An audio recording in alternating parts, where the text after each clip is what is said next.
मैं समय हूँ। मैं वह अनादि और अनंत शक्ति हूँ जो युगों का साक्षी है, पीढ़ियों की स्मृतियों का धारक है और प्रत्येक मानव जीवन के प्रवाह में उपस्थित हूँ। मैं देखता हूँ कि कैसे मनुष्य ने अपने जीवन में सच्चाई और धर्म को भूलकर केवल सुविधाओं, उपभोग और अस्थायी सुखों की ओर दौड़ लगाई है। मैं देखता हूँ कि पहले की पीढ़ियों का जीवन सरल, सुसंगठित और परस्पर जुड़ा हुआ था। दादा दादी, चाचा ताऊ, बहन बेटियों और समधी समधिन तक एक दूसरे से आत्मीयता और उत्तरदायित्व के बंधन में बंधे रहते थे। घर का वातावरण केवल निवास स्थान नहीं था, बल्कि शिक्षा, संस्कार और जीवन का प्रशिक्षण देने वाला एक जीवनदायिनी संस्था था। बीमारियां घर के स्वदेशी औषधियों और जड़ी बूटियों से ठीक हो जाती थीं और स्वास्थ्य का पोषण सामुदायिक सहभागिता से सुनिश्चित होता था। शिक्षा केवल रोजगार का साधन नहीं, बल्कि जीवन को समझने और जीने की कला सिखाती थी। आज समय देखता है कि यह सब बदल गया है। आज एक सामान्य बीमारी का इलाज 10,000 रुपए से शुरू होता है और उच्च शिक्षा लाखों में बिकती है। ये केवल महंगाई नहीं है, बल्कि एक सुनियोजित, नियंत्रित और वैश्विक बाजार शक्तियों द्वारा संचालित व्यवस्था का परिणाम है। ये वही शक्तियां हैं जिन्हें डीप स्टेट कहा जाता है, जो न केवल हमारे बाजार को नियंत्रित करती हैं, बल्कि हमारी जीवन शैली, विचारधारा, संस्कृति और मूल्यों को भी निर्देशित कर रही हैं। ये तय करती है कि हमें क्या पहनना है, किस भाषा में बोलना है, कौन सा विचार प्रगतिशील कहा जाएगा और कौन सा संस्कार पिछड़ा या अंधविश्वास माना जाएगा। ये शक्तियां बच्चों को ये सिखा रही हैं कि धर्म केवल भ्रम है, परिवार एक बोझ है और स्वतंत्रता का अर्थ है सभी बंधनों से मुक्ति, चाहे वह प्रेम के बंधन ही क्यों न हो। पश्चिमी प्रभाव के कारण पारिवारिक मूल्यों का ह्रास हो रहा है। वैश्विक बाजार शक्तियां संपूर्ण विश्व के आर्थिक और शासकीय तंत्र को अपने अनुकूल संचालित करना चाहती हैं। जो उनके अनुकूल नहीं चलते, उन्हें परिवर्तित करने का प्रयास करती है। उदाहरण स्वरूप, इराक और ईरान में सत्ता परिवर्तन का प्रयास ये दर्शाता है कि वे न केवल आर्थिक बल्कि वैचारिक रूप से भी समाजों को नियंत्रित करना चाहती हैं। अमेरिका तथा विश्व की 20 प्रमुख कंपनियां स्वास्थ्य बीमा, औषधि निर्माण, शस्त्र निर्माण और तकनीकी माफिया इन सामूहिक शक्तियों का हिस्सा हैं, जो संपूर्ण वैश्विक व्यवस्था को अपने अनुकूल ढालना चाहती हैं। इसी कारण शिक्षा और स्वास्थ्य महंगी हुई है, क्योंकि इन माध्यमों से वे पारिवारिक, सामाजिक और सांस्कृतिक संरचनाओं को कमजोर कर सकते हैं। समय देखता है कि चर्च की स्थापना और उसका आधुनिक स्वरूप कैसे वामपंथी विचारधाराओं के सहयोग से वैश्विक बाजार शक्तियों के एजेंडे को आगे बढ़ा रहा है। प्रारंभिक रूप में रोमन चर्च के माध्यम से धार्मिक और आर्थिक नियंत्रण स्थापित किया गया, और जैसे ही अमेरिका वैश्विक शक्तिशाली बना, डीप स्टेट का केंद्र अमेरिका में स्थापित हुआ। चर्च का आधुनिक वैचारिक स्वरूप साम्यवादी और वामपंथी है। समय के साथ जब चर्च का क्रूर चेहरा जगत के सम्मुख आया, तब उसने वामपंथियों को आर्थिक सहायता देकर उन्हें आगे बढ़ाया। वामपंथी पूंजीवाद और कंपनियों का विरोध करेंगे, किंतु गुप्त रूप से उन्हीं के लिए कार्य करते रहे। रूस में क्रांति, साम्यवाद का उदय और बाद में फ्रैंकफर्ट स्कूल के विचारकों द्वारा दिए गए कल्चरल मार्क्सवाद के सिद्धांत ने समाज, परिवार और संस्कृति को परिवर्तित करने का मार्ग प्रशस्त किया। कल्चरल मार्क्सवाद ने परिवार, धर्म, राष्ट्र और समाज की मूल अवधारणाओं को चुनौती दी। परिवार को केवल औपचारिक संस्था बना दिया गया, जहां भावनाओं, उत्तरदायित्व और नैतिकता का अभाव रहा। उदाहरण स्वरूप, लिंग की पहचान के 126 रूप विकसित कर दिए गए, जबकि हमारी परंपरा में लिंग 3 ही थे, स्त्री, पुरुष और तृतीय लिंग। ये स्पष्ट है कि इन प्रयोगों का उद्देश्य परिवार को कमजोर करना और मानव को केवल भावना शून्य उपभोक्ता बनाना था। समय देखता है कि परिवार, समाज, धर्म और राष्ट्र जैसे बंधनों के बिना मनुष्य पुनर्तः उपभोक्तावादी और भौतिकवादी बन सकता है। इसी प्रयोग का परिणाम है कि जापान, चीन, अमेरिका, यूरोप और अन्य देशों में पारिवारिक और सामाजिक ढांचे ध्वस्त हो चुके हैं। नास्तिकता और उपभोक्तावाद बढ़ गए हैं और लोगों में आत्मिक शांति की चाह होने के बावजूद उसे प्राप्त नहीं कर पा रहे हैं। भारत में भी वैश्विक और वामपंथी शक्तियों का प्रभाव दिखाई दे रहा है। नेहरू की नीतियों, पंचवर्षीय योजनाओं, शिक्षा और मीडिया पर नियंत्रण ने नवमार्क्सवाद को जन्म दिया।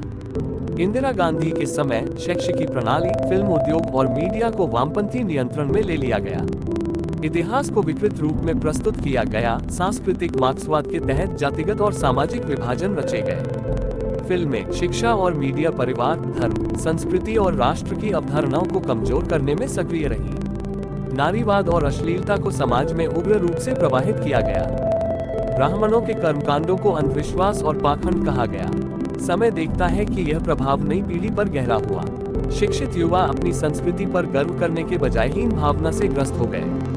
मेरी अपनी शिक्षा काल में भी यही स्थिति थी, किंतु महर्षि दयानंद सरस्वती की सत्यार्थ प्रकाश और भगवान शिव के प्रति अटूट श्रद्धा ने मुझे धर्मपथ से विचलित नहीं होने दिया।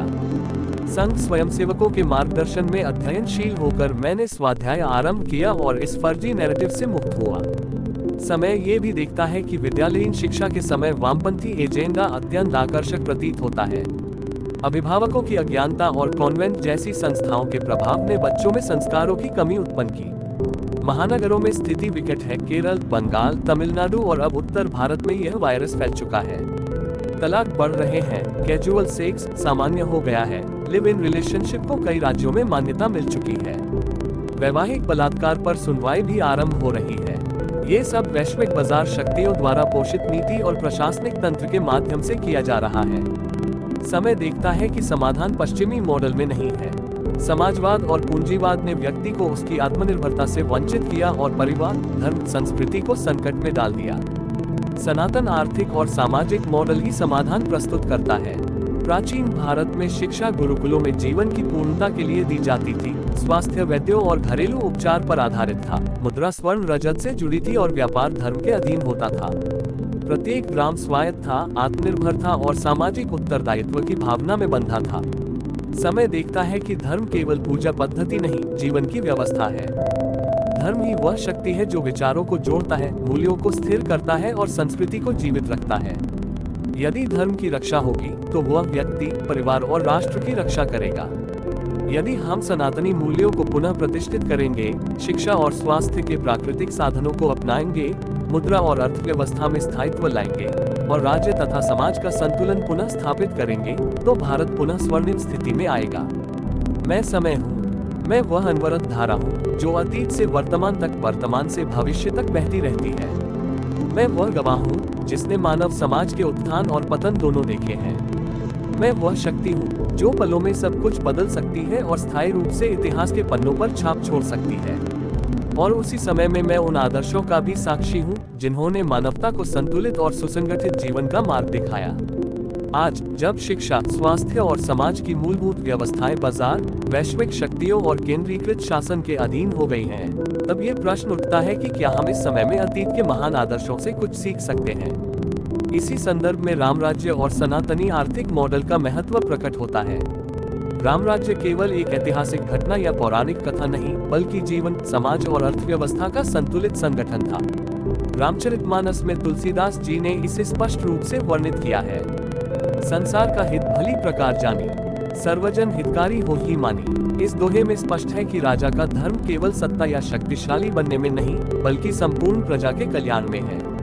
राम राज्य में प्रत्येक व्यक्ति, चाहे वह किसान हो, कुम्हार, लोहार, बुनकर या व्यापारी, अपने कर्तव्यों और अधिकार से परिचित था।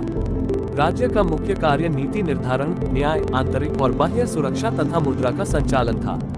शिक्षा, स्वास्थ्य, उत्पादन और सामाजिक उत्तरदायित्व का निर्वाह समाज स्वयं धर्मनिष्ठ मार्गदर्शन से करता था। ग्राम समाज राम राज्य की मूल इकाई थे।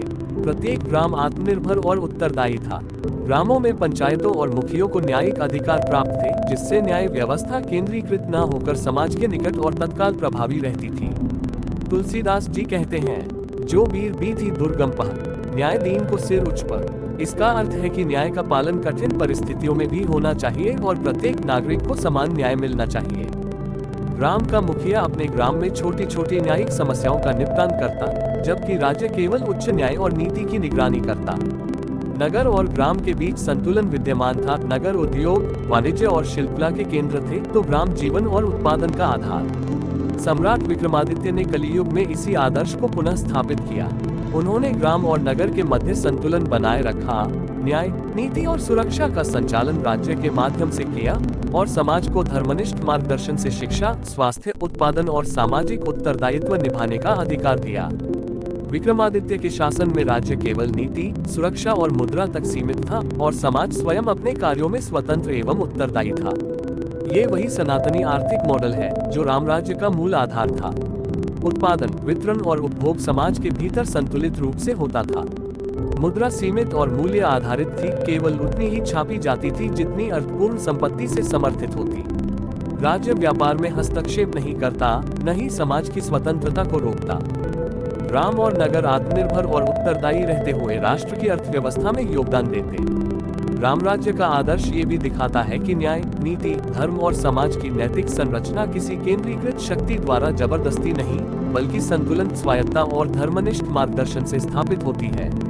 विक्रमादित्य के आदर्श शासन में ये स्पष्ट था कि शासन और समाज का सामंजस्य ग्राम से लेकर राष्ट्र तक प्रत्येक नागरिक की भागीदारी और उत्तरदायित्व पर आधारित है।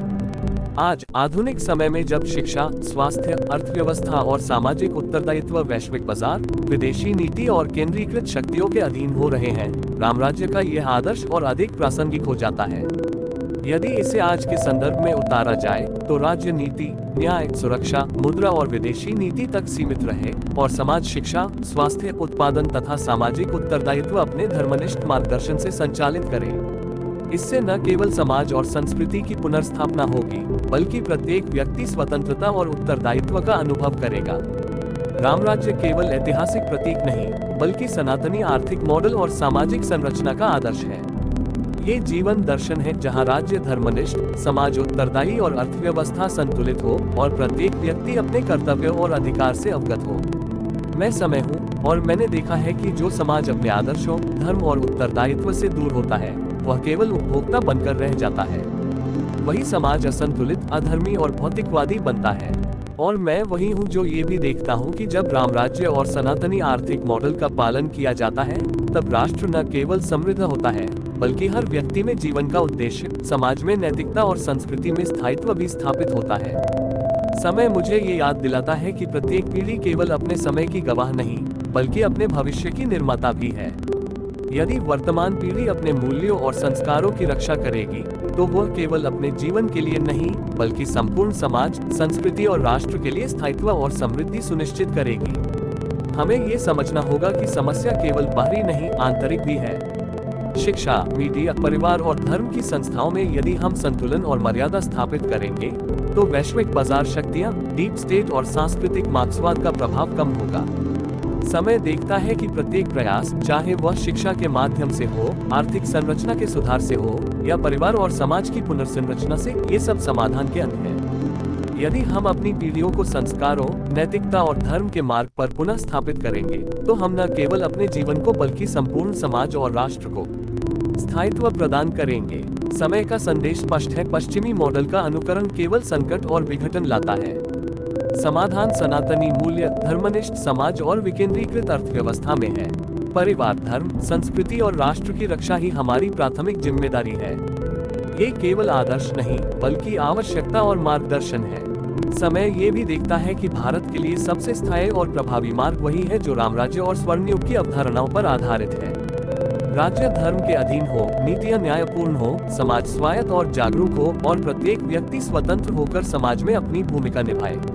यही मार्ग न केवल आर्थिक और सामाजिक स्थायित्व देगा, बल्कि सांस्कृतिक और नैतिक पुनरुत्थान भी सुनिश्चित करेगा। धर्म केवल संस्कार नहीं, जीवन का मूल तंत्र है।